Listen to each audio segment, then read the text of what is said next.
Vandag gaan ons leer hoe om in 3's te tel tot by 60. Julle het klaar geleer hoe om in 2's te tel en nou vat ons dit 'n bietjie verder.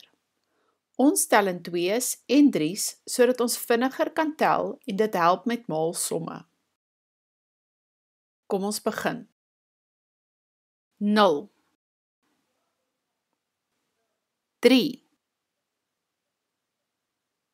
6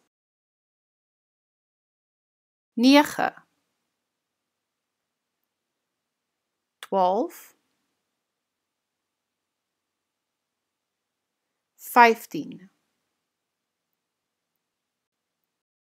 18 21 24 27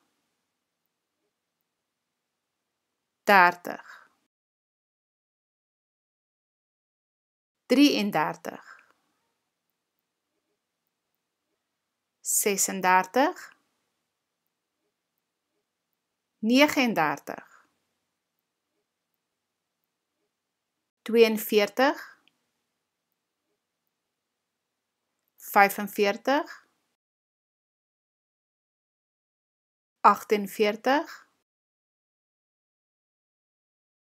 51 54 57 60. Julle sal sien dat die getalle patrone vorm soos wat ons aanhou tel.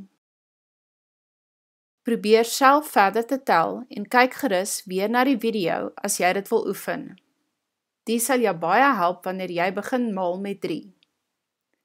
Dit is hoe ons in 3's tel van 0 tot 60.